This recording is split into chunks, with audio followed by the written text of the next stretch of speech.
वक्त की बड़ी जानकारी के साथ पटना से आ रही बड़ी खबर, जहां पर भारी बारिश से जल जमाव हो गया है। पटना नगर निगम के दावों की पोल खुली है और बारिश में जलमग्न सभी सड़कें हो चुकी हैं। आवागमन में काफी ज्यादा परेशानियों का सामना यहां लोगों को करना पड़ रहा है और जल जमाव से आम जनजीवन भी अस्त व्यस्त हो चुका है। वाहन चालकों को भी भारी दिक्कतें हो रही हैं और नगर निगम के खिलाफ लोगों में नाराजगी है। आपको बता दें कि मॉनसून सीजन का आगमन हो चुका है और मॉनसून के चलते ये भारी बारिश पूरे प्रदेश भर में, प्रदेश के अधिकतर जिलों में भारी बारिश देखने को मिल रही है, जिसकी वजह से जल भराव और जल जमाव की स्थिति इन तमाम सभी जिलों में है और इसकी वजह से प्रशासन की पोल, नगर निगम की पोल खुली है। आपको बता दें कि कुछ क्षेत्रों में भारी जल भराव की वजह से आम जनता को काफी ज्यादा समस्याओं का सामना करना पड़ रहा है और इन्हीं समस्याओं के चलते अब जनता में रोष है, नगर निगम के खिलाफ नाराजगी लोगों में है, क्योंकि पानी निकासी नहीं होने की वजह से जल जमाव और सड़कें जलमग्न होने के कारण यातायात बाधित है। बच्चे स्कूलों तक दिक्कतों में पहुंच रहे हैं और यातायात प्रभावित होने की वजह से सड़कों पर लोगों का बाहर निकलना मुश्किल हो चुका है। आपको बता दें कि लोगों के घरों तक पानी घुस आया है और खास तौर पर उन लोगों की बात करें जो बस्तियों में रहते हैं तो उनकी बस्तियां पूरी तरह से बर्बाद हो चुकी है। जलमग्न सड़कें और घरों के अंदर तक ये पानी, जिसकी वजह से काफी ज्यादा समस्याएं लोगों को हो रही हैं। कई परेशानियों का सामना लोगों को करना पड़ रहा है। आम जनजीवन अस्त व्यस्त हो चुका है। बारिश के कारण जो जल जमाव की स्थिति पैदा हुई है उसकी वजह से लोगों का घरों से बाहर निकलना मुश्किल है और इन्हीं तस्वीरों की वजह से अब नगर निगम की, प्रशासन की पोल खुली है। पानी निकासी की व्यवस्था ठीक नहीं होने के कारण लोग भी नाराज है। ज्ञानेंद्र वर्मा हमारे संवाददाता इस वक्त पटना से लाइव जुड़ गए इसी खबर पर और भी ज्यादा जानकारी के साथ। ज्ञानेंद्र, भारी बारिश के कारण जो तस्वीरें हम अपने दर्शकों को टीवी स्क्रीन पर दिखा रहे हैं, काफी ज्यादा समस्याएं, आम जनजीवन अस्त व्यस्त हो चुका है और लोग परेशान हैं। फिलहाल किस तरह की स्थिति बनी हुई है? देखिए निशा, निश्चित रूप से अभी 48 घंटे बीत चुके हैं, लेकिन राजधानी पटना में कई इलाके आज भी जलमग्न हैं। चाहे वो बारी पथ का इलाका हो, कुम्हरार का इलाका हो या फिर बाजार समिति का इलाका, इन तमाम इलाकों में अब भी जल जमाव है, जिससे लोगों का आम जनजीवन जो है काफ़ी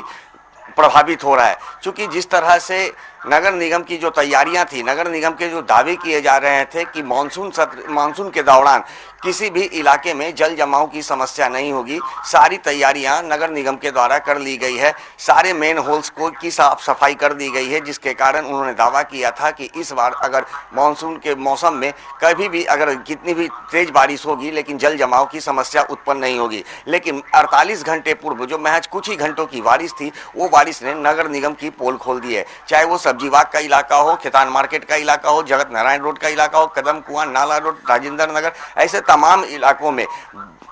भारी जल जमाव हुई है और जिसके कारण आम जनजीवन जो है वो काफ़ी प्रभावित हुआ है। बता दें कि राजेंद्र नगर का इलाका वो ऐसा इलाका है जहां पे डॉक्टरों का गढ़ माना जाता है। बड़ी संख्या में डॉक्टर्स हैं, वहां पे नर्सिंग होम है, लेकिन इन नर्सिंग होम में भी जल जमाव हो जाने के कारण सबसे बड़ी समस्या जो है वो मरीजों को हो रही थी, मरीजों के परिजन को हो रही थी, चूँकि कमर भर पानी जम चुके थे और जिसके कारण उधर किसी भी वाहन का आना जाना मुश्किल हो गया था और उसके कारण लोगों को पानी में घुस करके, जो गंदे पानी उस गंदे पानी में घुस करके अस्पताल में जाना पड़ रहा था, या फिर अगर उनके पास कोई साधन नहीं है तो जो रिक्शा वाले हैं, ठेला वाले हैं, उन पर सवार होकर के वो जाना चाह रहे थे और इसको लेकर रिक्शा वाले और ठेला वाले मनमानी पैसे भी वसूली कर रहे थे। तो कहीं ना कहीं इन तमाम जो नगर निगम की लापरवाही है, वो नगर निगम की लापरवाही का खामियाजा आम लोगों को भुगतना पड़ रहा है।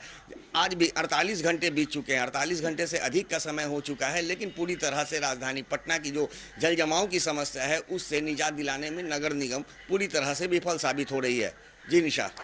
ज्ञानेंद्र, फिलहाल जो हालात बने हुए हैं उसके जरिए यही समझ में आ रहा है कि जो भी दावे प्रशासन और नगर निगम की तरफ से किए गए वो फिलहाल फेल हो चुके हैं। लेकिन जिस तरह से आप बता रहे हैं 48 घंटों का समय बीत गया है, हालात जस के तस है, तो क्या अभी भी प्रशासन की नींद नहीं खुली है? क्या कोई अधिकारी यहाँ पर मौके पर नहीं पहुंचा है स्थिति का जायजा लेने के लिए या फिर ये समझने के लिए कि अब इन हालातों को कैसे कंट्रोल में लाया जाए या ठीक कैसे किया जाए? देखिए, मैं पहले भी बता चुका हूं कि लगातार नगर निगम के द्वारा दावे किए जा रहे हैं और नगर निगम के द्वारा जो हम लोगों का मीडिया जो पत्रकार का सही एक समूह बनाया गया है नगर निगम के द्वारा, उस समूह में लगातार नगर निगम के द्वारा ये दावे किए जा रहे हैं और वो प्रमाणित किए जा रहे हैं कि नगर निगम पूरी तरह से सजग है और लगातार पानी निकालने का प्रयास किया गया है। और कई इलाकों में उन्होंने फोटो भेज करके दिखाने का प्रयास किया है कि अब पूरी तरह से पटना जलमग्न हो चुका है, लेकिन ये हकीकत नहीं है। आज भी तस्वीरें बयां कर रही है कि राजधानी के कई इलाके आज भी जलमग्न हैं, लेकिन नगर निगम के द्वारा जो ये ग्रुप बनाया गया है और इस ग्रुप में जो दावे किए जा रहे हैं वो पूरी तरह से गलत हैं। चूंकि मैं बता दूं कि लगातार उनके द्वारा अब भी जो है कि टोल फ्री नंबर जारी किया जा रहा है, लोगों के क्यूआरटी का निर्माण किया गया है कि आपके इलाके में अगर कहीं जल जमाव है तो आप इस नंबर पे कॉल करें, उस पर नगर निगम तुरंत संज्ञान लेगी और जल निकासी की समस्या से आप लोगों को निदान दिलाएगी। लेकिन हकीकत यह है कि बार बार लोगों को के द्वारा फ़ोन किए जाने के बाद भी किसी भी तरह का क्विक रिस्पॉन्स नहीं मिल रहा और शायद यही कारण है कि लगातार जो नगर निगम के अधिकारी हैं उन तक ये बातें नहीं पहुंच पा रही है कि किस किस इलाके में अब भी जल जमाव है और उससे निजात कैसे दिलाया जाए। बता दें कि सबसे बड़ी समस्या जो शहर का जो पानी होता है वो गंगा में बहती है, और लेकिन जो गंगा के रास्ते में जाने वाले जो नाले हैं उस नाले की सफाई नहीं होने के कारण ही पटना में जो है जल जमाव की समस्या सबसे बड़ी उत्पन्न होती है।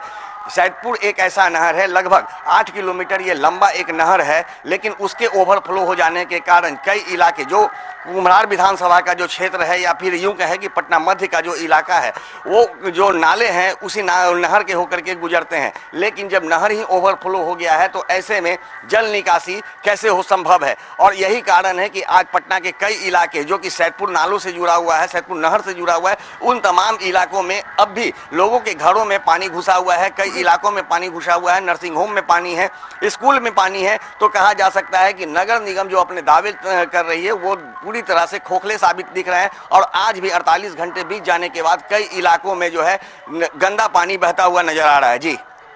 बिल्कुल ज्ञानेंद्र, तो फिलहाल बारिश के कारण जो हालात बने हुए हैं खस्ता हैं, और अब प्रशासन की नींद कब खुलती है और कार्रवाई अब कब की जाती है ये देखने वाली बात होगी। फिलहाल आपका जुड़ने के लिए बहुत शुक्रिया और तमाम जानकारी के लिए।